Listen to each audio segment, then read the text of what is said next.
Hello dear students, आज की इस वीडियो में जो हम डिस्कस करेंगे वो है हमारा जो टॉपिक चल रहा था पार्ट बॉक्स का। तो 2D और 3D बॉक्स पे बात चल रही थी। यहाँ मैं 3D बॉक्स पढ़ा रहा था पीछे लेक्चर में। उसमें एक करेक्शन भी बताना चाहूँगा कि मिस्टेक से हमसे क्या हुआ था कि जो वेव फंक्शन हमने जेड डायरेक्शन में लिखा था उसमें √2/LZ साइन हमें जो लिखना था NZ πz/LZ लिखना था। तो वहाँ पे बाई मिस्टेक क्या हुआ था कि जेड की जगह हम वाई लिख गए थे। तो उसे करेक्ट कर लें, अपने उसमें करेक्शन कर लें जो नोट्स आपने बना लिया है।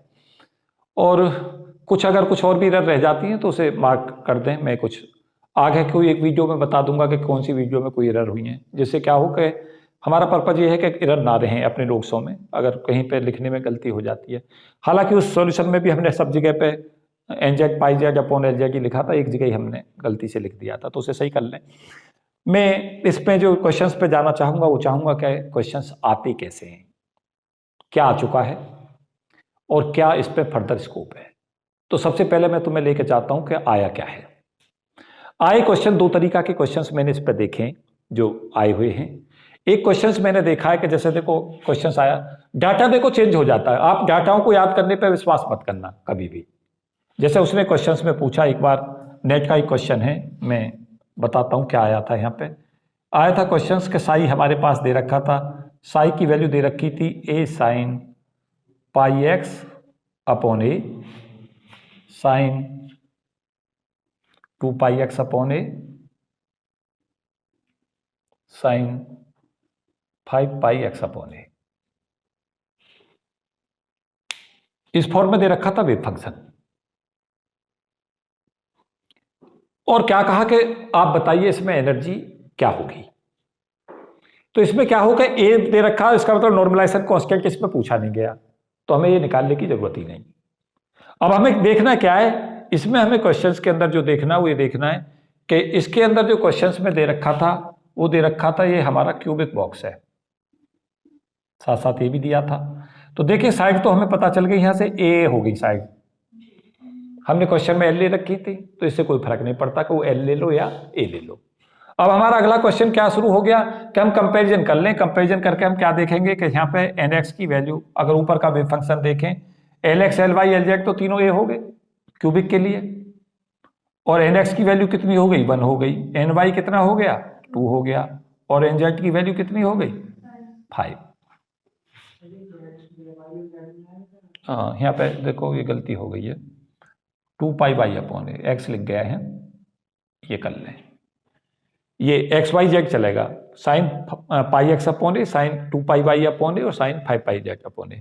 क्योंकि अगर हमने x ही ले लिया ना तो फिर हमारा वो क्वेश्चन किसके लिए हो जाता 1D होता, 1D होता अगर x ही होती केवल। अब ये 3D के लिए बना रहे हो क्वेश्चन, तो अच्छी बात है कि आप समझ गए इस बात को कि आपको क्या करना है, 3D में जाना तो XYZ 3 कोऑर्डिनेट लेने हैं। हाँ अब हमारा क्या होगा कि अब जब हम इसे लेकर चलेंगे, कंपैरिजन हमने कर लिया तो हमें फॉर्मूले में केवल वैल्यू पुट करनी है, π² और यहाँ पे वैल्यू रख दें 1 का स्क्वायर प्लस 2 का स्क्वायर प्लस कितना बन गया 30।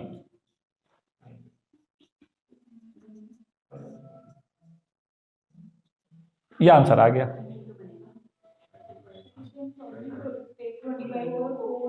हाँ ये 30 बनेगा ना, 25 यहां से आया, 4 यहां से आया और एक यहां से आया, 30 हो गया π²h²/2m²। देखो वहां क्वेश्चन जो था एग्जैक्टली मैं तुम्हें बता दूं, वहां पे जो क्वेश्चन था वो स्पेक्ट्रम पे नहीं था, पेपर में जो नेट में आया वहां पे पता क्या दे रखा था, वहां पे क्वेश्चंस में एनर्जी दे दी।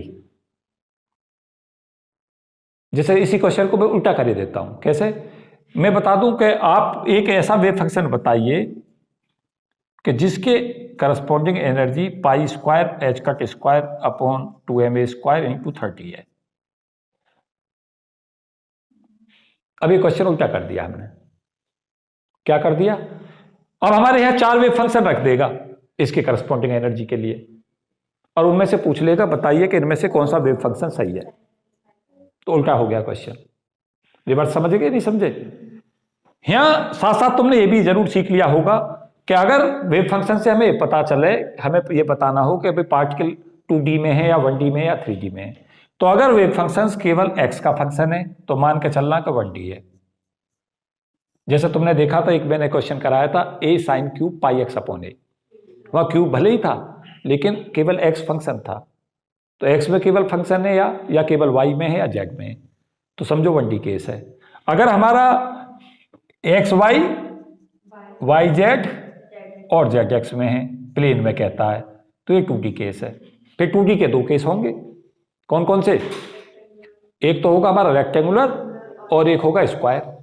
रेक्टेंगुलर और स्क्वायर में क्या अंतर होगा कि अगर लेंथ अलग अलग है तो रेक्टेंगुलर हो जाएगा और लेंथ अगर आपस में इक्वल है तो वो स्क्वायर हो जाएगा। फिर हमारा तीसरा केस चलेगा जब हमारे एक्स वाई जेड में होंगे, तो ये 3D होगा। तो जैसे हम क्वेश्चंस को देखें तो यहाँ पे देख लें, क्या हमने अगर गलती कुछ कर भी ली है तो उससे हमें चेक करने में सहूलियत होगी। अगर हमारा एक्स वाई जेड तीनों नहीं आ रहे हैं तो मतलब केस कैसा बनेगा? केस जो है एक्स वाई जेड अगर आ रहे हैं तो 3D बनेगा, केवल एक्स एक्स एक्स आ रहा है 1D। ये हमें दिमाग में सदा क्लियर रहे। कई बार तुमने ये भी देखा था कि ऐसा भी क्वेश्चन, जैसे तुमने देखा था 1D में एक बार क्वेश्चन देखा था तुम्हें, मैंने शायद बताया हो कि साई देगा, अब क्वेश्चन में दे देता है a sine pi x upon a और दे देता है cos pi x upon a. अब इसमें कहता है एनर्जी बताइए, तो इसमें साइन 2x का फॉर्मूला बन जाएगा। ये पार्टिकल n बराबर 2 स्टेट में है, n बराबर 2 में एनर्जी निकाल लो। बात नहीं समझे? ये sign 2 pi x upon a formula में बनेगा, तो पार्टिकल n बराबर 2 में है, n बराबर 2 में एनर्जी एक्सप्रेशन में वैल्यू रख दो। तो यहां से हमें क्या पता चला कि हालांकि x, मैंने इसलिए क्वेश्चन रखा कि x यहां दो बार आ रहा है, एक बार यहां आ रहा है, एक बार यहां आ रहा है। कई बार बच्चा क्या सोच रहा होता है, दो बार आ रहा है तो इसका मतलब ये होगा कि पार्टिकल 2D में हो गया। ऐसा ना सोचें। a sine cube pi x upon a में साइन 3 बार आ रहा है, sine pi x upon a, sine pi x upon a, sine pi x upon a. अब आप क्या ना सोचें उसे, ये ना सोचें 3D बॉक्स है, 1D बॉक्स है। उसमें फिर मैंने स्केच करा रखी है आपको क्वेश्चंस में। बात समझ आई नहीं आई? एक क्वेश्चन तो देखो इस फॉर्म आ रहे हैं, दो तरीका के यहां पे क्वेश्चंस आते हैं। इस फॉर्म से एनर्जी निकाल ली और दूसरा एनर्जी दे दे वेव फंक्शन पूछ ले। दो क्वेश्चन तो ऐसे बिल्कुल हिट चल रहे हैं पेपर में। क्या पूछ रहा होता है? दो तरीका के क्वेश्चंस इसमें पूछ रहा होता है। एक क्वेश्चंस में पूछ रहा होता है कि हमें वेव फंक्शन दे देगा, उसके करस्पॉन्डिंग एनर्जी दे देगा। एक बार ऐसा दे रहा कि एनर्जी बता देगा पहले, और फिर एनर्जी को देने के बाद में क्या कहेगा कि आप वेव फंक्शंस को बताएं। तो क्या करें, आप एनर्जी का फॉर्मूला लिख लें और जो वेव फंक्शन में जिसमें आंसर मार्क कर रहे हैं उसमें रख लें, उस वेव फंक्शन को लेकर वो एनर्जी बन रही है नहीं बन रही। बात को समझे नहीं समझे? एनर्जी से सीधा वेव फंक्शन नहीं बनेगा, जिस वेव फंक्शन को आप मार्क कर रहे हैं उससे देखें वैल्यू पुट करके वो एनर्जी ऑब्टेन हो रही है या नहीं हो रही। अगर वो ऑब्टेन हो रही है उसी को मार्क कर दें। फिर हमारे पास में एक बहुत ही महत्वपूर्ण चीज और हो जाएगी। जैसे हमसे ये कहा जाए कि भाई हमें एनर्जी इतनी ऑब्टेन हो रही है, इतनी एनर्जी ऑब्टेन हो रही है। अब हमें 4 वेव फंक्शन रख सकता है ऐसे और कहेगा इनमें से बताओ किसके करस्पॉन्डिंग नहीं मिलेगी। देखो ध्यान से, मैंने क्वेश्चन देखो थोड़ा थोड़ा चेंज करता हूं मैं, उसी से क्वेश्चन बदल जाएगा। 3 वेव फंक्शंस ऐसे बताइए जिनसे यही एनर्जी मिले, तो 3 से आराम से बना लोगे। इसको क्या करो यहां पे, देखो मैं बार बार नहीं करूंगा, क्वेश्चन ही बनाए दे रहा हूं। यहां पे 2 ले लो, यहां 1 ले लो और यहां 5 रहने दो। देखो इससे भी यही एनर्जी बन गई, नहीं बनी? और दूसरा हम क्या क्या कर सकते थे? हाँ जी बोलो। यहां पे पाई एक्स रख लेता, इसको 5 कर दूं और यहां पे क्या ले लूं 2। देखो इससे बन गई इंटरचेंज करके। ऐसे वेव फंक्शंस जिनके करस्पॉन्डिंग वेव फंक्शन तो हम अलग अलग ले रहे हैं लेकिन एनर्जी सेम आ रही है, वो उसकी डिजनरेसी कहलाती है। इसका मतलब ये हुआ कि कोई जरूरी नहीं है कि एक ही वेव फंक्शन एक एनर्जी दे, कई सारे वेव फंक्शंस एक ही एनर्जी को रिप्रेजेंट कर सकते हैं। जितने वेव फंक्शंस उस एनर्जी को रिप्रेजेंट कर सकते हैं उतनी उसकी डिजनरेसी कहलाती है। 1D में डिजनरेसी नहीं होती, 1D में कभी डिजनरेसी नहीं होती। अब मैं डिजनरेसी के भी केस समझाऊंगा तुम्हें कैसे लेके चलते हैं। रीजनरेसी एक बड़ा टॉपिक है और महत्वपूर्ण टॉपिक है, क्वेश्चन आते हैं वहां से। तो ये बात समझ आई या नहीं आई? इस पे क्वेश्चन आ चुका है। अब देखो मैं क्या कहूंगा, आप क्वेश्चन को ना रटें, आप क्वेश्चन के पैटर्न को समझ लें, फिर क्वेश्चन जो भी बन के आता है उसे सॉल्व कर दें। भाई यहां पे क्या आया, कोई जरूरी थोड़ी है पाई x upon A 5 pi y upon a और 2 पाई जेड अपॉन ए दे, कुछ और भी वैल्यू रख सकता है एन एक्स की वैल्यू।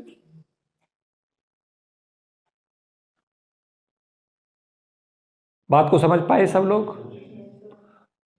थोड़े से मुश्किल क्वेश्चंस भी इस पे आते हैं, बहुत बहुत महत्वपूर्ण क्वेश्चंस में देखो एक डिस्कस करूंगा, देखता हूं आप कर पाओगे या नहीं कर पाओगे। मुझे उम्मीद है कि शायद तुम फंसोगे उस क्वेश्चन पे, लेकिन देखता हूं नहीं फंसते तो अच्छी चीज है। कि मैंने कहा कि भाई क्यूबिक बॉक्स के अंदर पार्टिकल है और उसकी energy 66 pi square H cut square upon 2m square आती है। एनर्जी कितनी आती है? 66 pi square H cut square upon 2m square. अब कहा मैंने इसकी रीजनरेसी निकालो, कितनी रीजनरेसी है? कहां जाओगे, इसको इससे कंपेरिजन करोगे, रीजनरेसी क्यूब में होती है। अब मैं क्यूब और क्यूबॉइड के एक साथ लेकर चल रहा हूं क्वेश्चन, कहीं क्यूब में पहुंच जाऊंगा कहीं क्यूबॉइड। अभी तो मैंने क्यूब पे बताए ये क्वेश्चन, फिर क्यूबॉइड के भी बताऊंगा। तो क्या करोगे, इससे कंपेरिजन करके हमारी इक्वेशंस बन जाएगी। एल की जगह तो ए ले लोगे, n x square plus n y square plus n z square की वैल्यू 66 आनी चाहिए। अब हमें n x n y n z की वैल्यू रखनी है, कितनी? कि n x n y n z की ऐसी वैल्यू रखें कि उनका स्क्वायर जोड़ के 66 आ जाए। जितने कॉम्बिनेशन से आ जाएगा उसकी रीजनरेसी हो जाएगी। हाँ बहुत से आएगा, एक से ही नहीं आएगा। 118 एक कॉम्बिनेशन, और इसे 118 को फिर हम 3 तरीका से लिखेंगे। कितने, कैसे कैसे? 118, 181 और 811, ये 3 हो गई। और बोलो, चलो अब एक में जोड़े दे रहा हूं, मैं नहीं बताऊंगा सारे। बहुत बढ़िया, 147 से 6 कॉम्बिनेशन बनेंगे। क्यों, कौन कौन से? 147, हाँ जी 174 और 417, 471, 741, 714। देखो एक कॉम्बिनेशन है, ये एक कॉम्बिनेशन, एक कॉम्बिनेशन, एक कॉम्बिनेशन, एक कॉम्बिनेशन, एक ये 3 ये हैं। और बनाओ, यस बिल्कुल सही, 554, 545 और 455। देखना कितनी बन गई, ओवरऑल कॉम्बिनेशन देखो कितने बने। यहां n x n y n z ये वैल्यू, पहली संख्या फर्स्ट संख्या एन एक्स को शो कर रही है, सेकंड एन वाई को, थर्ड एन जेड को। देखने से इन वैल्यू को अगर यहां पुट करके देखोगे तो कॉम्बिनेशन सेटिस्फाई हो रहा है। तो रीजनरेसी यहां कितनी हो गई, काउंट करो इन्हें, कितने लेवल हो गए? 12 हो गए। तो इस रीजनरेसी वो होती है कि जो n x n y n z की डिफरेंट वैल्यू से सेम एनर्जी आ जाए, वो रीजनरेसी है। अब कोई बनेगा ही नहीं, इसके बाद बना सको तो बना दो।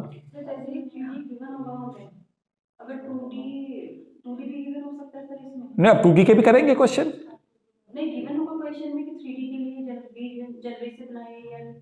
नहीं वो तो क्वेश्चन में देगा जरूर, वो क्वेश्चन में दे देगा, वहां पे कह देगा पार्ट के लिए जिंदा क्यूबिक बॉक्स। अब क्यूबिक बॉक्स लगा दिया तो 3D अपने आप कर दिया उसने। और अगर 2D के लिए कहेगा तो फिर ये कहेगा पार्ट के लिए जिंदा 2 डायमेंशनल बॉक्स, तो वहां पे क्वेश्चन में देगा। ये 12 फोल्ड रीजनरेसी है, देखो इसमें 12 fold degeneracy means 12 value of n x and y and z, different value of n x n y and z provides the same energy eigen value. इसका मतलब कितनी रीजनरेसी हो गई, जब हमारे different wave functions same energy eigen value को show करते हैं, वो उसकी रीजनरेसी कहलाती है। कितनी रीजनरेसी है, 12 हो गई। यहां देखो 12 कॉम्बिनेशन बन गई। क्यों जी, नहीं सीख पाए? ये तुमने जी जनरेसी पे क्वेश्चन किया। अब ये बस सोचना कि 66 का ही आएगा, कुछ और भी आ सकता है। अगर कुछ और आ जाता है तो कॉम्बिनेशन बना लेना, बना के देख लेना कितने कॉम्बिनेशन से सेटिस्फाई हो रहा। जैसे मैं पता क्या करूं, मेरे पास तो हर समय क्वेश्चन है। तुमने सोचा सर ने तो ये 66 वाला कराया था, मैंने सपोज किया क्वेश्चन बना दिया कि भाई मेरी n x square plus n y square plus n z square की जो वैल्यू है वो मैंने मान ली ये हमारी 27 आती है। आएगी क्या कभी? Is it possible? देखो कैसे पॉसिबल है।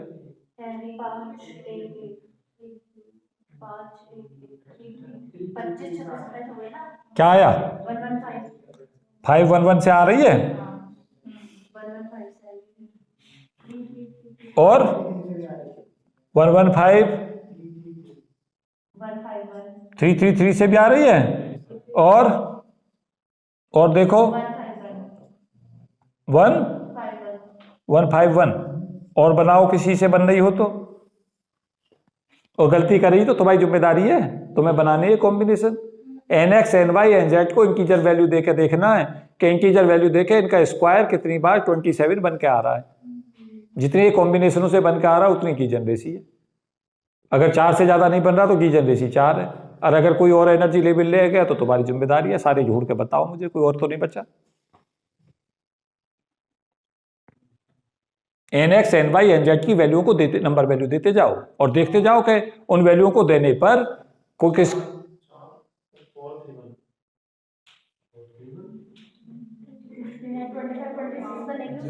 बनेगी नहीं, 431 से 26 बनेगी नहीं ना। देखो तुम्हें यही है तो 440 जनरेसी हो गई आंसर। देखो तुम सोच रहे हो ये क्वेश्चन पेपर में आया है, मैंने तो खुद के बना लिया। क्या बना के? अब मैं तुमसे क्या कहूंगा, तुम कहोगे सर पेपर में ये आ गया। अरे भाई तुम्हें कुछ नहीं करना है, एनर्जी है आइगन वैल्यू को इक्वल करके दे देना। किस कौन से फॉर्मूले के बराबर? इसके। साइड एल ना दे, ए दे तो ए ले लेना, एल कहे तो एल ले लेना। फिर n x square plus n y square plus n z square की वैल्यू देख लेना कितनी बनी। उनमें फिर n x n y n z की वैल्यू को रखते चले जाना। जितने combination same energy eigen value को शो कर दे वो क्या कहलाएगी? उसकी की जनरेसी कहलाएगी। क्वेश्चन तुम्हारा हो जाएगा। नहीं कर पा रहे हो? एक ये पैटर्न है। अब देखो 3 पैटर्न तुम्हें बताए मैंने क्वेश्चन के। क्या? जब तुम्हें वेव फंक्शन दे और वेव फंक्शन से तुम्हें एनर्जी पूछे। एक दूसरा क्वेश्चन क्या बता रहा हूं, एनर्जी दे वेव फंक्शन पूछे। तीसरा क्वेश्चन क्या बता रहा हूं, एनर्जी दे डीजनरेसी पूछे। 3 पैटर्न तुम्हें तैयार रखने हैं। बात को समझ में आया या नहीं आया? आ गया हो तो मैं आगे बढ़ूं। चलो फिर आगे बढ़ते हैं। अब देखो क्या हमें इसमें लेकर चल रहा है। एक हमारे लिए आगे जो क्वेश्चन है, कहीं से कोई अगर कोई गलती है तो जल्दी से पकड़ के बताओ किसी भी क्वेश्चन में। बेसिकली जब हम अप्लाइड प्रॉब्लम बना रहे होते हैं तो एक चीज सदा हमारे साथ में ऑलवेज चैलेंजिंग रहती है कि कोई प्रोस्पेक्ट छूट ना जाए। अगर क्वेश्चन में कोई प्रोस्पेक्ट छूट जाता है तो हमारा आंसर बदल जाता है। पढ़ाई देखो 2 तरीका की होती है। एक पढ़ाई जो हमारी रहती है वो इस तरीका की रहती है, जो क्वेश्चन पहले आ चुके हैं हम उन्हें सॉल्व कर रहे हैं। एक हमारे लिए इंपॉर्टेंट होता है फ्यूचर पॉसिबिलिटीज क्या है, क्या हमारे पास फ्यूचर पॉसिबल क्वेश्चन हो सकते हैं। देखो फ्यूचर पॉसिबल में एक महत्वपूर्ण क्वेश्चन तो यही हो सकता है कि वो ऐसे भी दे सकता है कि किसी पर्टिकुलर केस के अंदर हमसे ऐसे कह सकता है कि वेव फंक्शन 2 स्टेटों का सुपरपोजिशन देते हैं। जैसे मैं देखो एक क्वेश्चन बना रहा हूं और देखूं मैं उसका क्या आप आंसर बताते हो। मैंने एक क्वेश्चन बनाया कि साई जो है वो 2 स्टेटों का मिक्सचर है, a sine pi x upon a, sine 2 pi y upon b और sine 3 pi z upon c plus b sine pi 2 pi x upon a, sine 3 pi y upon b और sine 4 pi z upon c. अब मैं अपना question create कर रहा हूं। अब मैं तुमसे क्या पूछता हूं कि क्यूबॉइड का क्वेश्चन है। किसका ले लिया क्वेश्चन? क्यूबॉइड का ले लिया कि क्यूबॉइड है, और क्यूबॉइड के लिए मैंने कह दिया कि वेव फंक्शन ऐसा दिए रखा है और एबीसी उसकी साइड्स हैं क्यूबॉइड की। ठीक है, फिर मैंने क्या कहा कि ए बराबर बी है। ए बराबर बी के लिए आप इसके लिए एनर्जी वैल्यू बताइए कि एनर्जी आइगन वैल्यू क्या होगी। अब मैं तुम्हें एक नया क्वेश्चन क्रिएट करके दे दिया, अभी आया नहीं, लेकिन मैंने तुम्हें नया क्वेश्चन इसलिए तैयार कर दिया कि जो आ चुके हैं उससे फर्दर क्या होगा, सुपरपोजिशन पर जा सकता है एग्जामिनर। दो स्टेटों का सुपरपोजिशन दे दे और फिर हमसे क्वेश्चन पूछ ले। अब तुम इस क्वेश्चन को जब करने जाओगे तो मैं तुमसे एक सलाह दूंगा इसे करने की, कि अगर हमारा ये कांस्टेंट दोनों आपस में बराबर हो गए तो प्रायिकताएं आधी आधी बट गई। प्रायिकता को ये नहीं बांटेगा, ये नहीं बांटेगा, ये तो हमें केवल एक चीज बांटेगा। ये हमें बता रहा होगा कि यहाँ nx की वैल्यू 1 है, यहाँ बता रहा होगा ny 2 है, और यहाँ बता रहा होगा nz की वैल्यू कितनी है 3। यहाँ पे nx की वैल्यू कितनी है 2, यहाँ वैल्यू ny की 3 है, और nz की वैल्यू यहाँ पे कितनी है 4। ये हमें बता रहा है केवल जो साइन ये फंक्शन है। प्रायिकता किससे तय होगी, कौन सी स्टेट में कितना है, ए और बी के बीच में रिलेशन से। अब कई बार कोई जरूरी नहीं है ए और बी दे दे, यहाँ पे हो सकता है ए दे दे कुछ वैल्यू बता दे और बी की कुछ और वैल्यू बता दे, तो फिर उनमें दोनों में हमें रिलेशन निकालना पड़ेगा। ए अपॉन बी कर लें, अगर वो ए अपॉन बी 1 हो गया तो ए बराबर बी खुद ही हो गया। हो सकता है ए अपॉन बी हमें करने के बाद 2 आ जाए तो हमारा क्वेश्चन हो जाएगा ए बराबर 2b के लिए कैसे सॉल्व करें। हो सकता है ए अपॉन बी की वैल्यू 3 आ जाए तो उसके लिए अलग सोल्यूशन होगा। हो सकता है ए अपॉन बी की वैल्यू हाफ आ जाए, उसका सोल्यूशन अलग होगा। लेकिन आप सोल्यूशन के पैटर्न को अगर समझते हैं तो फिर दिक्कत है ही नहीं आपको। पेनों को रोके और मुझे सुने, पेन नहीं चलाएंगे कुछ देर, मुझे सुनेंगे। अब ये क्वेश्चन हो चुका है तो मुझसे पूछोगे सर कैसे? जब यहाँ पे दोनों जगह पे ये आपने बराबर किया तो प्रायिकता को, जब ये कांस्टेंट तय कर रहे हैं प्रायिकताओं पर ये बराबर है तो प्रायिकता को बराबर बांटते हैं। हाफ प्रायिकता इसमें पाई जाने की होगी, हाफ इसमें होगी। तो एनर्जी की जब एक्सपेक्टेशन वैल्यू लेने जाएंगे तो P1 E1 plus P2 E2 कह दें। E2 किसके करस्पॉन्डिंग है? इसके करस्पॉन्डिंग एनर्जी E1 कह दो, इसके करस्पॉन्डिंग एनर्जी E2 कह दो। अब क्या तुम्हारी दिक्कत है? E1 तो तुम्हें पता चल गया। तुम कहोगे सर कहां से पता चला? जो हमारा ये फॉर्मूला है इसमें Lx की जगह A रख देना, Ly की जगह पे क्या रख देना B, Lz की जगह C रख देना, और nx ny nz की वैल्यू कहां से रख देना, यहां तुमने लिखी रखी है 1 2 3। ये किसमें एनर्जी E1 पता चल गई, कौन सी स्टेट में? पहली स्टेट में। कौन सी में? इसमें। और E2 तुमने इसको कह रखा है। E2 के लिए फिर इसमें फिर से जाएं वैल्यू पे, Lx की जगह A रखें, Ly की जगह B रखें, Lz की जगह C रखें, और nx ny nz तुमने लिख लिए कंपेरिजन करके। आपका क्वेश्चन सॉल्व हुआ। बात नहीं समझ पाए? आपने क्या कर लिया? आपने पहले से ही प्रिडिक्ट कर लिया कि क्वेश्चंस एक एक स्टेट का आ चुका है। अगर 2 का आए तो हम कैसे करें?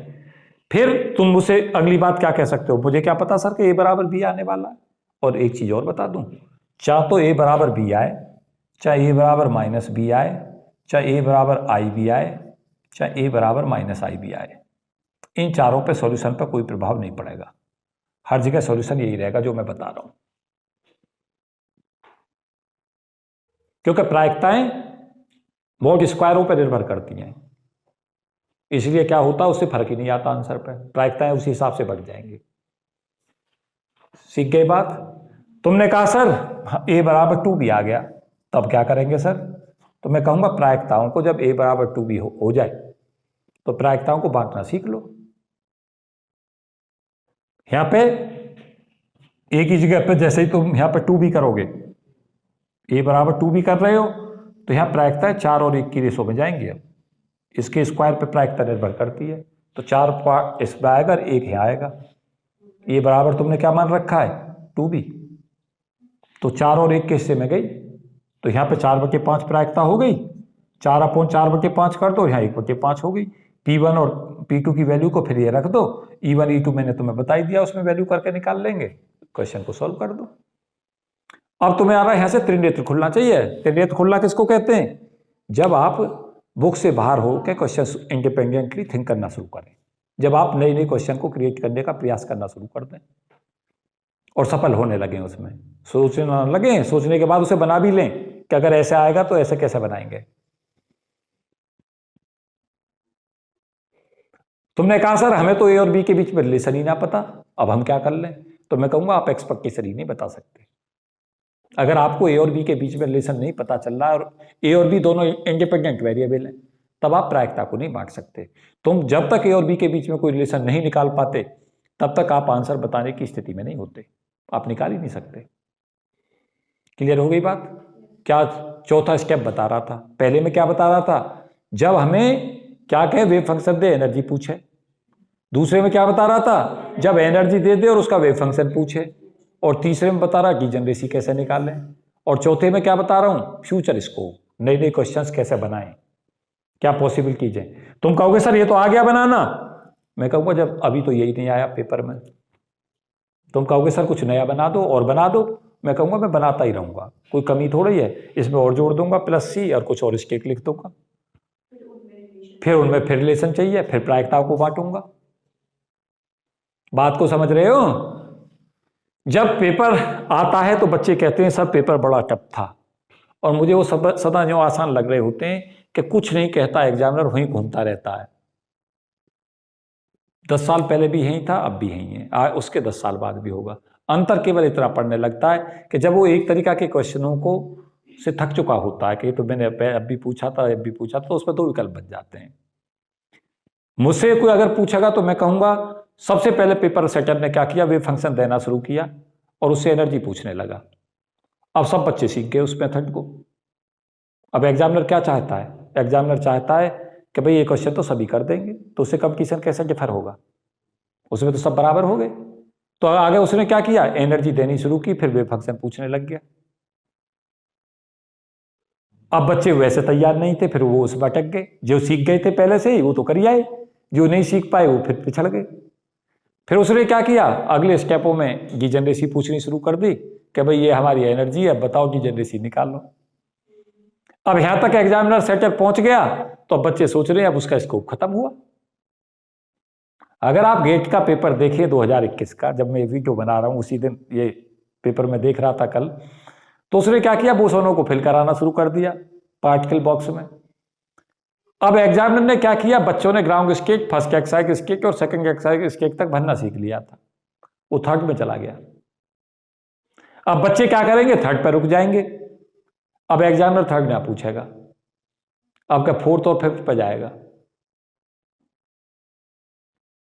हमें तो पेपर में पहले ही पता होता क्या आने वाला है, बच्चा सोच रहा होता सर कैसे पता है। अरे भाई जहां तक आ चुका है उसे वो तो पूछ चुका, वो उससे आगे ही तो पूछा कि स्टेप, दुनिया पीछे को चल रही है आगे को चल रही है, ये सोचो पहले।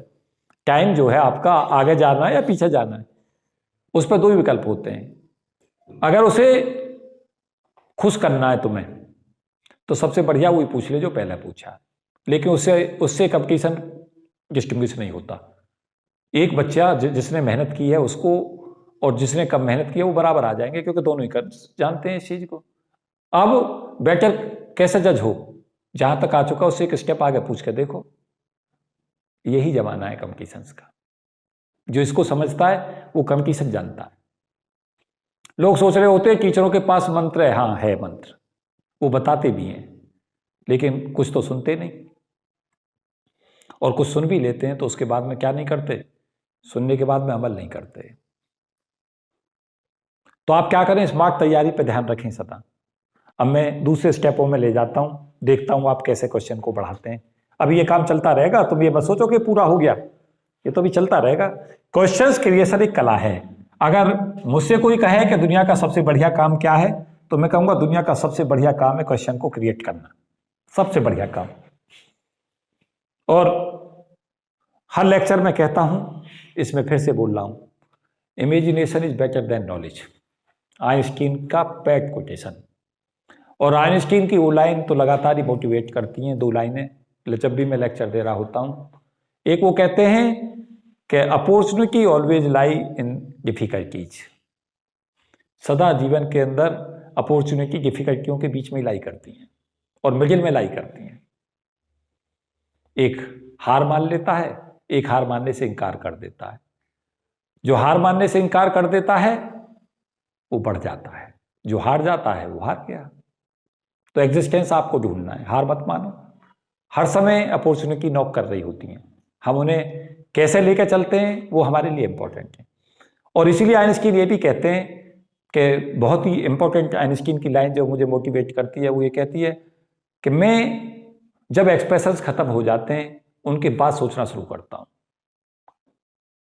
मेरा काम वहां से शुरू होता है जब एक्सप्रेशंस आ जाते हैं। लोग उन एक्सप्रेशनों पर खत्म मान लेते हैं, मैं उससे आगे सोच रहा होता हूं डीप इनसाइट तक कि इसका मतलब क्या हुआ। तो जो बेटर बनता है वो ऐसे ही बनता है। क्या होता है कि कंपटीशंस की दुनिया में आपका एक दूसरे से कंपटीशन है। अब बेटर आपको बनना है तो क्या करना है, जहां तक आ चुका है उससे 2 स्टेप आगे तक सोचो। जैसे अब क्वेश्चंस को उठाओ, जैसे गेट में क्वेश्चन आया 3 बोसोन का पूछ रहा है, तो आपके पास 4 से 5 तरीका की वेराइटीज आपको पहले ही सोच लेनी चाहिए कि फर्दर क्या आने वाला है। मैं पहले प्रोजेक्ट करे दे रहा हूं, या तो वो बोसोन पे पूछने लगेगा तो 3 बोसोन की जगह 5 कर देगा, 7 कर देगा, बोसोनों की संख्या बदल देगा। या उसके पास दूसरा स्कोप क्या होगा, दूसरा स्कोप ये होगा कि थर्ड एक्साइट स्टेट ना होगा, 4th और 5th में पूछने लगे। दूसरा स्कोप ये होगा। और अगला स्कोप उसके पास ये होगा कि बोसोन ना कह के वो फर्मी पार्टिकल रखने लगे। वो फर्मी पार्टिकल्स ना भर के चले, वो मैक्सवेल बॉक्स में या क्लासिकल पार्टिकल को फिल करना शुरू कर देगा। उनको एक बार डिस्टिंग्विशेबल लेगा और एक बार इनडिस्टिंग्विशेबल लेगा। अब मैं इसके ऊपर अगर तुम मुझसे कहोगे तो मैं कहूंगा 50 क्वेश्चन बनाने की स्थिति में आ जाओगे तुम, यही सोचता ही। और एग्जामिनर कुछ भी नहीं करता, यही करता है। वो इस स्थिति में होता है कि वो नए से नया क्वेश्चन क्रिएट कर दे। अब आप महानता की तरफ जाना चाहते हो तो आप बुकों से बाहर निकलना पड़ता है। एक बच्चा कहता है पेपर में से दे के आता है, कहता है सर बुक में से कुछ नहीं आया। मैं सदा कहता हूं सदा बुक में से ही आता है, कुछ बाहर नहीं आता। लेकिन वो क्या चाहता है, वो बुकिश लैंग्वेज नहीं चाहता, वो चाहता है कि बुक से तुमने पढ़ के सीखा क्या, उसे अप्लाई करके दो नया। बताओ हमने कि ये सीखा, अब नई प्रॉब्लम हमने बना दी, अब इसे बताओ कैसे हैंडल करोगे। उसमें केवल वही जीतता है जो क्या करता है, पहले से ही सोच के आता है कि भाई ये पूछेगा, मैं तो तैयार बैठा हूं। अब क्या होगा, मेरी इस वीडियो को जो देखेंगे वो सोचेंगे कि भाई आया था, अब हम क्यों करें। जो जिन्हें सिलेक्शन लेना होगा वो तुरंत से सोचना शुरू करेंगे कि भाई 3 बोसोन नहीं भरेंगे, आपका 5 भरते हैं, 6 भरते हैं, 7 भरते हैं। उन्हें फिर भर भर के किस में देखेंगे, ग्राउंड स्टेट में भर दिया। और ये मत सोचना कि वो 1 पार्टिकल बॉक्स में भरेंगे, कोई जरूरी ना 2D बॉक्स में भरवा दे, 3D बॉक्स में भरवा दे। उसके अलावा तुम सोचोगे अब क्वेश्चन खत्म हो गए, मैं कहूँगा नहीं हुए, फिर वो हार्मोनिक ऑसिलेटर में भरवा देगा, और हार्मोनिक ऑसिलेटर के भी डिफरेंट केसों में फिल करा देगा।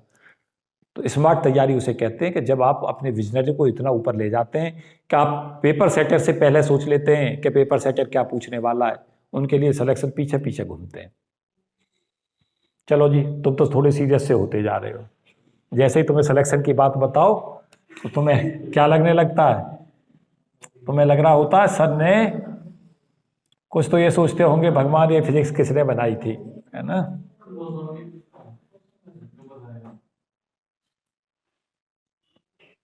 देखो पेपर कुछ नहीं आता, मैं तुम्हें बता दूं, पेपर तुम्हें लगता होगा पेपर कुछ लाइन ऑफ एक्शन से अलग आता, मैं कहूंगा कभी नहीं आता। पेपर की लाइन ऑफ एक्शन से 4-6 क्वेश्चन इधर उधर जाते हैं, बाकी सब पेपर वही आता है जो सदा आता है। बस क्या कर रहा होता है, 2 स्टेप आगे पूछ रहा होता है बस। और कई बार ये भी मत सोचो कि उसके पास स्कोप भी खत्म हो जाता है। अब कैनन का ट्रांसफॉर्मेशन है, उस पर क्वेश्चन आ रहे हैं, बिल्कुल सीधे सीधे ही आते हैं, उसमें कुछ ज्यादा कुछ करना ही नहीं होता। कहीं स्कोप उसके पास उसे मिलता है तो ढूंढता है स्कोप।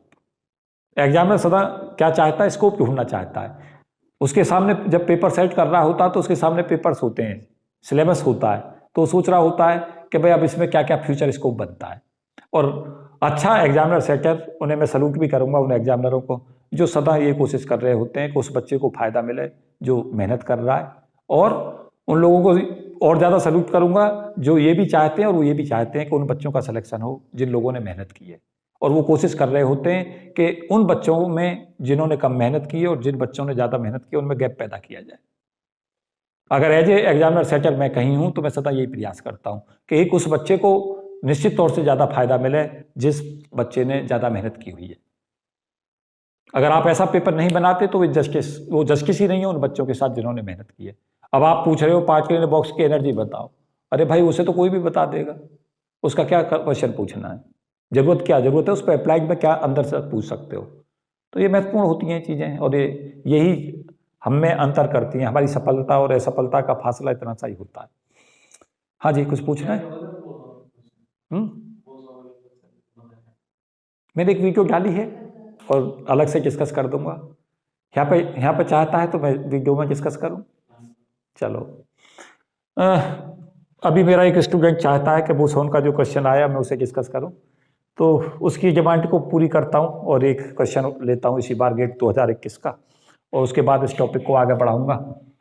वीडियो ये काफ़ी लंबी चली जाएगी, लेकिन बहुत ही बढ़िया वीडियो रहेगी ये, क्योंकि इससे जो कंसेप्ट आ रहे हैं और जो अप्लाई आने वाले हैं वो आएंगे निश्चित तौर से क्वेश्चन इस पोर्शन से। तो क्वेश्चंस देखें, मैं इस बार का एक क्वेश्चन उठा रहा हूँ गेट 2021 का, और उन बच्चों को धन्यवाद भी व्यक्त करे देता हूँ जिन्होंने क्वेश्चन मुझे भेजा, और देखता हूँ कि कैसे उसे तुम हैंडल करते हो। 3 बोसोन्स दे रखे थे और 3 बोसोनों को कहाँ फिल करना है। 3 बोसोन के लिए आपको क्वेश्चंस में बोले देता हूँ। आप पहले जीएस निकालें, ग्राउंड स्टेट, फिर इसमें क्या करें, फर्स्ट एक्साइटिक स्टेट निकालें, फिर सेकंड एक्साइटिक स्टेट निकालें, और फिर टीएस निकालें। कौन सी स्टेट? Third excited state. पूरा डिस्कशन दूंगा मैं, और मुझे उम्मीद है कि आप एंजॉय करोगे इस टॉपिक को। तो क्या करें, पहले पार्टिकल इन बॉक्स का वो डायग्राम बना लें, एक सिंपल डायग्राम लें और देखें, उसे मैं डिस्कस करके बताता हूँ क्या क्या पॉसिबिलिटीज है। x बराबर 0 से और क्या करें x बराबर l तक का एक बॉक्स ले लिया। उसके बाद हमें क्या करना है, पहले ग्राउंड स्टेट एनर्जी लेवल होगा n बराबर 1 पे, फिर आगे का एनर्जी लेवल होगा n बराबर 2 पर, और उससे आगे का स्टेट कौन सी होती है, n बराबर 3। अब मेरे पास में विकल्प बच्चों हैं 4 डायग्राम बनाने के, लेकिन मैं 4 नहीं बनाऊंगा, तुमसे कहूंगा 4 बना लो। बनाओ अपनी कॉपी में 4 डायग्राम ऐसे ही, बिल्कुल इक्वल, ऐसे 4 डायग्राम बना लो अपनी कॉपी पे, बिल्कुल सेम, इसी तरीका की स्केच दिखा दो। और मैं कहूंगा 4 की बजाय तो 5 तक चले जाओ, 5 बनाओ, क्योंकि हो सकता है कि आपके थर्ड एक्साइटिक स्केच की जगह फोर्थ पे चला जाए।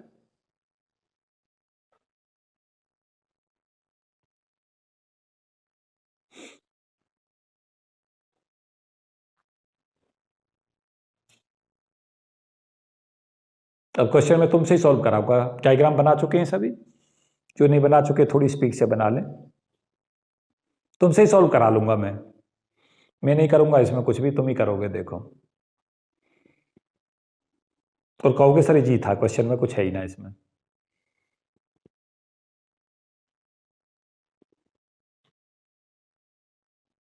बना चुके हो?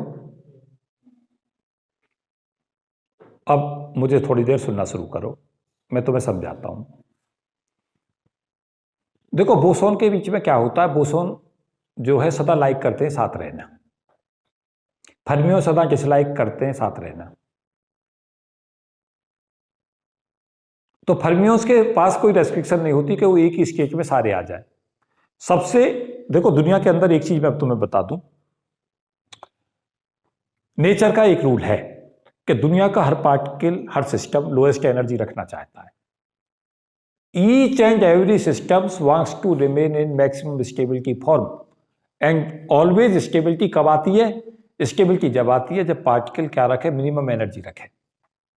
तो दुनिया की अगर मुझसे पूछा जाए नेचुरल प्रोसेस क्यों होती हैं, स्टेबिलिटी के लिए होती हैं। यहां भी कोई एक्सेप्शन नहीं लग रहा। आप क्या करेंगे, सबसे कम एनर्जी कहां थी? सबसे एनर्जी ये थी कि तीनों बोसोन कहां होते, इस स्टेट में होते। आप कहोगे सर इसकी एनर्जी बता दो कितनी होगी, तो कोई दिक्कत थोड़ी है। ये ग्राउंड स्टेट एनर्जी इसकी कहलाएगी, क्या होगी, जीएस। जीएस, जब मैं जीएस लिख रहा होता हूं तो ग्राउंड स्टेट, एफईएस का मतलब फर्स्ट एक्साइटिक स्टेट, एसईएस का मतलब सेकंड एक्साइटिक स्टेट, टीएस का मतलब थर्ड एक्साइटिक स्टेट। बात को समझ गए? और अब आपके पास पहली स्टेट आपने निकाल ली, तो हम कहोगे सर एनर्जी बताना इसकी कितनी होगी, तो मैं कहूंगा 3 लूं और क्या कर दूं, 1 की एनर्जी निकाल लूं और 3 की के साथ मल्टीप्लाई कर दूं। कितनी एनर्जी हो गई? Pi square H cut square upon 2m square, ये तो एक की होती, और 3 रखें ग्राउंड स्टेट में तो 3 से मल्टीप्लाई कर दो। एक पार्टिकल की एनर्जी जो होती है बॉक्स में, अब ये कोई मैटर नहीं करता कि x बराबर एल ले लिया, x बराबर ये तो एक ही बात है, लेंथ को l से दिखा दो या a से दिखा दो, इट डज नॉट मैटर। चलो मैं यहाँ पे a से ही दिखाई देता हूँ इसको भी, तो x बराबर a कर दिया मैंने। ज़्यादातर जो क्वेश्चन आते हैं वो a लिख के आते हैं ज़्यादातर, लेकिन कोई ज़रूरी नहीं है a आए, l भी आ सकता है, वो लेंथ है, साइड है। अब आप सोचना शुरू करें पे अगला विकल्प क्या होगा। ये इससे कम एनर्जी नहीं रख सकता। तुम मुझसे कहोगे सर इससे कम क्यों नहीं रख सकता? क्योंकि लोएस्ट जो एनर्जी है, जो लोएस्ट स्टेट है वो n बराबर 1 है। n बराबर 1 से नीचे लाई नहीं करती कोई स्टेट, तो क्या हो सकता है? तीनों बोसोन किस में आ जाए?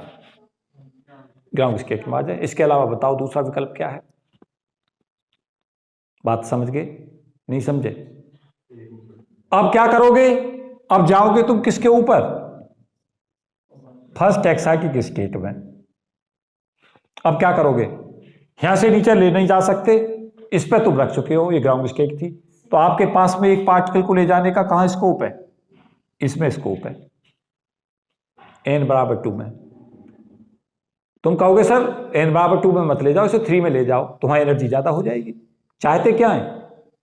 इससे एनर्जी ज्यादा हो,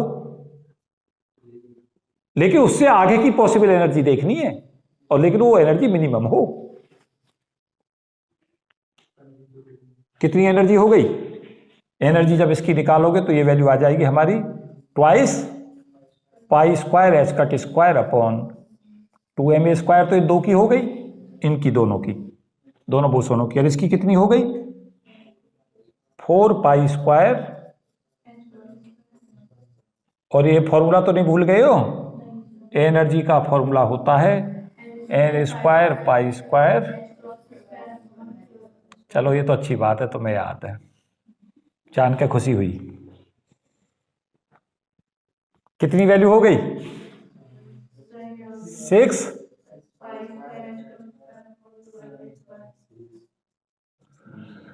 अगर तुम मुझसे कहने लगे ना सर 3 लेक्चर इसी टॉपिक पे देते रहो, 3 लेक्चर, तो मैं 3 लेक्चर दे दूंगा। कितने घंटे? 10 घंटे बनाता रहूंगा इस पर क्वेश्चन। तुम पूछोगे सर कैसे बनाओगे? अनलिमिटेड क्वेश्चन है। पहले क्या लेकर चलूंगा? यहां से मैं देख नहीं पा रहा हूं दीप, तो बेसिकली क्या होगा कि हमारे पास में जो पॉसिबिलिटीज होती रहेंगी, मैं पहले क्या करता चलूंगा, लेंथ बॉक्स की लेता रहूंगा। पहले 1 बोसोन, फिर 2 बोसोन, फिर 3 बोसोन, फिर 4 बोसोन, बढ़ता चला हो जाऊंगा। फिर उनकी स्टेटों का लेबलिंग करता चला जाऊंगा। फिर पार्टिकल 1 बोसोन की जगह 2 लेने शुरू करूंगा, फिर 3 लेने शुरू करूंगा, फिर 4 लेने शुरू करूंगा। बोसोनों का एक काम चलता रहेगा एक दिन तो पूरा। फिर फर्मियोन को पकड़ लूंगा, और जो तुम ये क्वेश्चंस पैदा करोगे, नए नए बना के लाओगे, हो सकता हो कभी किसी की बुक का पार्ट ना रहे हों, और बनते रहेंगे। तुम्हें ये लगता रहेगा कि तुम कुछ नया कर रहे हो, मैं कहूंगा कंसेप्ट एक ही लगता रहेगा। सबसे कम एनर्जी का ग्राउंड स्टेट, उसके बाद next energy level, first excited, उसके बाद सेकंड। चलो खुश हो जाओ अब तुम, क्या कहे के कि ये तो बहुत आसान है। अगला क्या करोगे भाई? ई सेकंड एक्साइटेड स्टेट, एसी का मतलब, एसीएस का मतलब सेकंड एक्साइटेड स्टेट। ब्रीफ में लिख रहा हूं। कितनी लोगे बच्चों? क्या कर दोगे अब? क्या 1 यहाँ रखूं, 2 यहाँ ले जाऊं? दीप देख भाई, ये आ रहा है pi square H cut square upon 2m square, तो इसकी एनर्जी हो गई प्लस ट्वाइस इंटू 2, तो ये है इसलिए 2 आ गया। अरे 1 की एनर्जी निकाल लूं, यहाँ कितनी है? कितनी आ गई बोलो?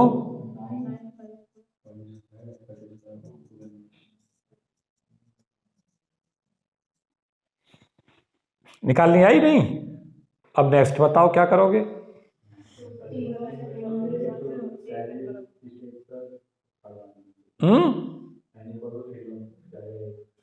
इसका सेकंड वाले का यहाँ पे बताओ।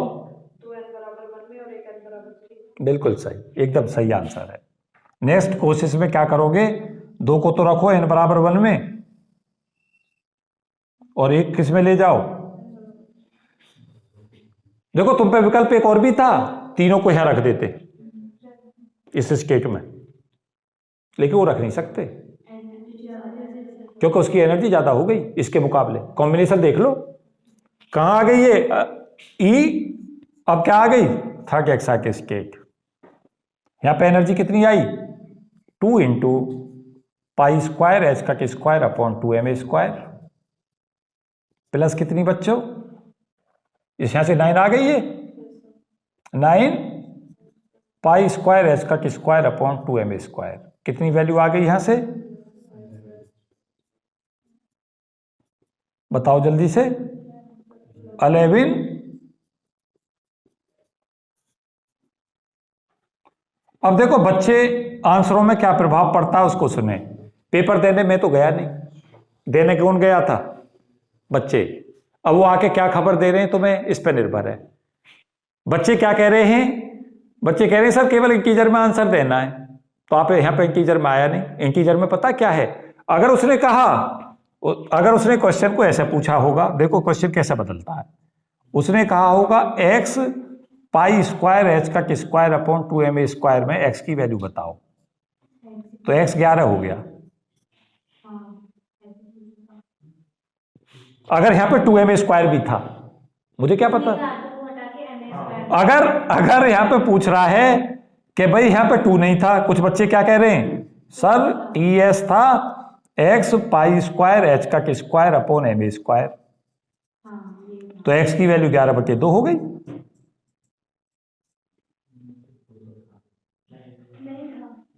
फिर हमारी वैल्यू 5.5 आ गई।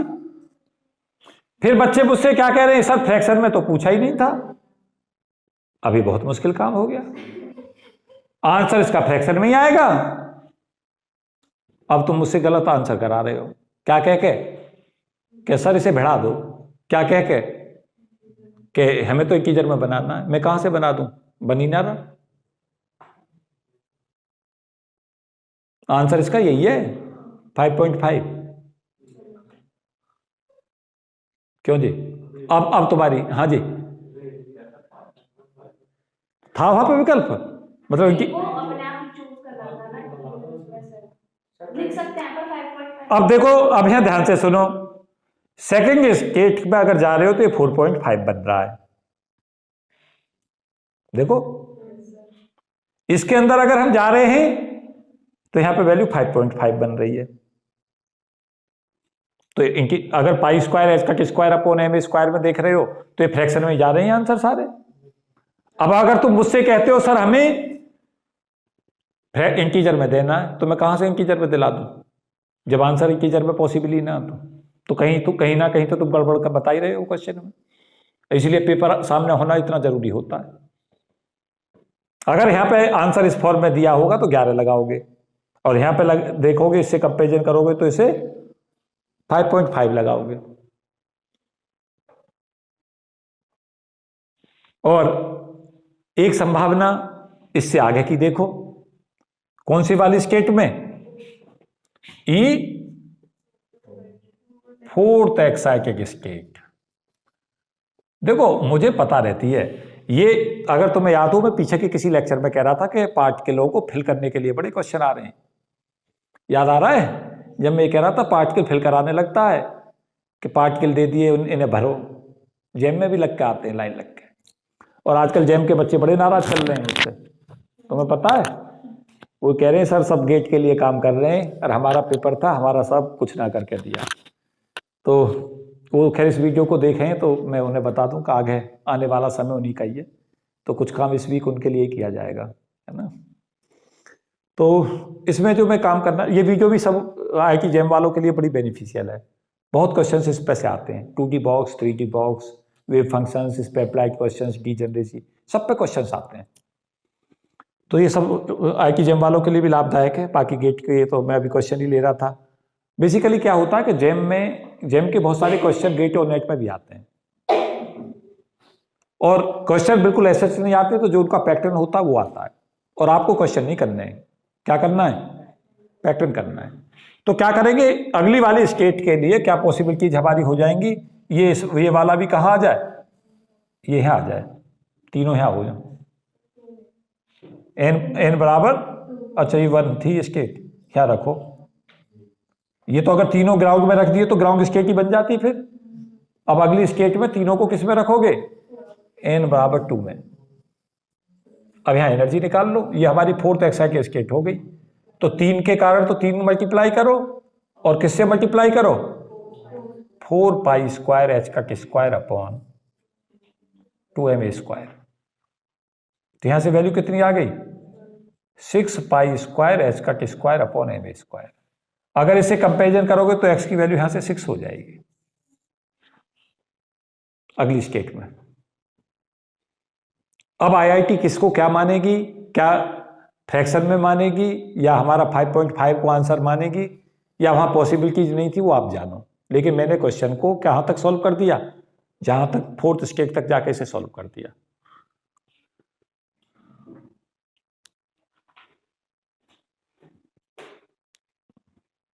मैं थोड़ा पेन रोकोगे तो मैं कुछ और बातें तुमसे कर लूं। सपोज किया एक बोसॉन होता, अब पेन नहीं चलाऊंगा, अब मैं तुम्हें बताऊंगा, एक होता तब क्या करते, 2 होता तो क्या करते, 3 होता तो क्या करते, 4 होता तो क्या करते। सपोज किया एक होता, तो आपको कुछ नहीं सोचना था, पहले n बराबर 1 में रख दो पहली एनर्जी, फिर n बराबर 2 में रख लो दूसरी energy, next energy level, energy के बढ़ते ऑर्डर में करते चले जाओ। ग्राउंड स्टेट पहली होती n बराबर 1 पे, फिर फर्स्ट एक्साइट स्टेट 2 पे होती। अगर ग्राउंड स्टेट को मैं E1 कहता तो अगली 4E1, उससे नेक्स्ट स्टेट होती है हमारी 9E1, फिर 16E1, फिर 25E1, ऐसा आती। अब 2 आ गए, तो 2 में फिर भरना शुरू करो। 2 में क्या होगा, पहले दोनों को ग्राउंड में भर दो ग्राउंड स्टेट, फिर क्या कर दो, एक एक में भरो, एक किस में भर दो, एक n बराबर 1 में, एक n बराबर 2 में, वो फर्स्ट एक्साइट स्टेट। फिर उससे आगे का कैसा भरोगे, n बराबर 2 में ले जाओ फिर दोनों को, फिर वो नेक्स्ट स्टेट, फिर उसके बाद फिर उसी ऑर्डर में बढ़ते चले जाओ। और उसमें एक चीज याद रखना, जब कॉम्बिनेशन बना के देखो तो वो मिनिमम एनर्जी से मैक्सिमम की तरफ जाना है। Minimum energy ground state, minimum से अगली energy level, first excite state, फिर SES, फिर थर्ड। 3 का मैं भी क्वेश्चन ले ही रहा था, फिर 4 का लेके चलोगे। 4 में क्या करोगे, पहले चारों को किस में रख दोगे, ग्राउंड स्टेट में, फिर 3 को किस में रखोगे, फिर उसको देखो, फिर उसमें देखना नेक्स्ट वाले पर सावधान रहना, नेक्स्ट सावधान रहना है। नेक्स्ट में ये देखना कि तुम्हारा सपोज किया 4 थे, पहले तुमने चारों ग्राउंड में रखे, वो ग्राउंड स्टेट एनर्जी हो गई। फिर नेक्स्ट में कोई डाउट नहीं रहेगा तुम्हें, एक को पहुंचा दो किसमें, अब तुम पे नेक्स्ट विकल्प जो होगा उसको सुनो। 3 को तो रखो तुम n बराबर 1 में, और जो तुमने n बराबर 2 वाला था उसे 3 में ले गए। एक तो ये विकल्प है, उसके करस्पॉन्डिंग एनर्जी निकाल लो। और दूसरा विकल्प और आप पे कि n बराबर 1 से जो 3 बचे रह गए थे उनमें से एक को भेज दो 2 में, दो तो 2 में रख लो और 2 में उनमें देख लो एनर्जी कम किस में बनी, जिसमें बनी वो एनर्जी लेवल लेना नेक्स्ट लेवल। इसलिए इसमें सावधान रहना है। फिर 4 का कर लो, फिर 5 पे सोचो ऐसे ही, और जब तुम सोच के तैयार हो जाओगे तो फिर तुम बोसोन को ढूंढोगे क्वेश्चन में, कितने सारे बोसोन है, बस सबसे पहले ही ढूंढोगे और भरने शुरू कर दोगे। बात को समझ रहे हो, अपनी लिमिट को बांधो मत और प्रैक्टिस लगाओ क्वेश्चनों की। क्या करो, 2-2, 3-3 क्वेश्चन सब क्रिएट कर लो, भाई 5 आ गए तो कैसे भरेंगे। और ये उम्मीद करना मत कि पता चला 10 का आ गया, आ तो 10 का भी सकता है, लेकिन 10 का तो ये मत सोचना कि 4th excite state 6th excite state तक पहुंचेगा। अगर वो पहुंचने लगा तो तुम पागल हो जाओगे सोच सोच के। हाँ, क्योंकि क्वेश्चन इतना टिपिकल होने लगेगा, कौन सा किधर को फिल करें। तो एग्जामिनर तुम पे इतनी दया भी करेगा, कितनी, को ये भी देख लेगा कि इन्हें कितना समय मिल रहा, उस कितने समय में तुम कर सकते हो। 4th, 5th, 6th excite state को सदा पार्टिकलों की संख्या कम पे पूछेगा, और फर्स्ट एक्साइट स्टेट और सेकंड एक्साइट स्टेट में ज्यादा पार्टिकल पे पूछ सकता है। ये हमें सोच के चलना है। तो नेक्स्ट लाइन ऑफ एक्शन बता रहा था। फिर फर्मियोन्स पे भरना शुरू करना। अगर ये तीनों फर्मियोन होते तब क्या होता, मिनिमम एनर्जी कितनी लेते। अब तो मैं होशियार करता हूं, अगर ये तीनों फर्मियोन होते और फर्मियोन भी ऐसे होते जो स्पिन नहीं प्रोसेस करते। फर्मियोन भी दो तरीका के होते हैं, एक फर्मियोन जिनको स्पिन कंसीडर नहीं करते जिनकी, लेकिन फर्मियोन है, एक ऐसे जो फर्मियोन है और स्पिन रखते हैं, दोनों तरीका से। वहां पे लिखता है स्पिनलेस फर्मियोन, मीन्स स्पिन को कंसीडर नहीं करना है। जब स्पिन को कंसीडर नहीं करते तो एक बढ़ते हैं सदा एक स्टेट में। जैसे इन तीन को कहता कि मिनिमम एनर्जी निकाल लो, तो तीनों को एक एक में भर ले, एक 1, एक 2, एक 3। फिर नेक्स्ट में जाते, नेक्स्ट एनर्जी लेवल पे जाते, तो सदा एक एक बढ़ते चले जाओ।